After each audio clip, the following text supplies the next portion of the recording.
Joe Rogan mocks professors who condemn healthy habits as fat phobia. Podcast giant Joe Rogan slammed academia for defending unhealthy lifestyles in a Saturday episode of his The Joe Rogan Experience show. Comedians Matt McCusker and Shane Gillis joined the Joe Rogan Experience podcast on Saturday to talk about how media and academia turn people into mindless servants of the establishment.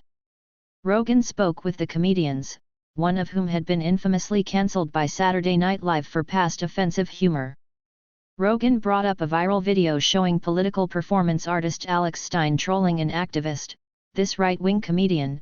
He goes to one of these Ukraine protests and he brings a homeless guy, and he says, "My wife's boyfriend is homeless, why don't you help him and the homeless people here?"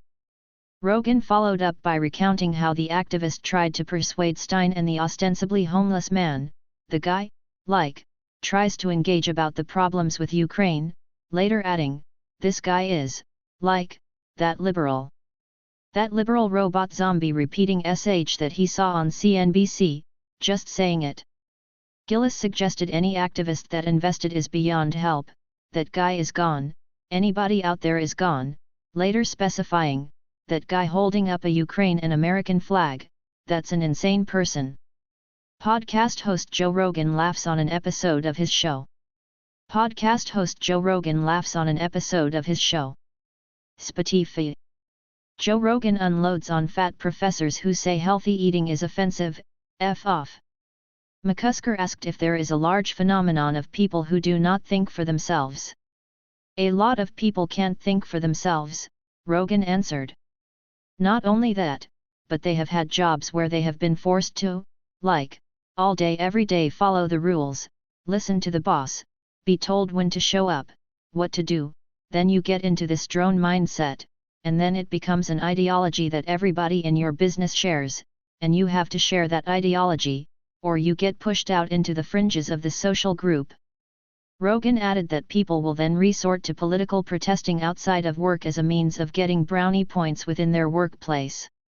After discussing how similar phenomena occur among left and right-wing politics, including religion, the conversation focused on how it affects youth today. People participate in a pro-Ukrainian protest in Lafayette Park near the White House on February 27, 2022 in Washington, D.C. People participate in a pro-Ukrainian protest in Lafayette Park near the White House on February 27, 2022 in Washington, D.C. Pete Maravich/Getty Images. College degree value plummets as woke insanity spikes. You can get sucked into anything, Rogan warned. If you're in it when you're young, you're indoctrinated, that's how every effing cult does it. McCusker noted that today's political indoctrination is more insidious. They got young kids badly, though, they somehow hijacked the definition of being cool. It's like you have got to love government and big corporations, and then you're cool. Rogan replied, "I don't think that's sustainable.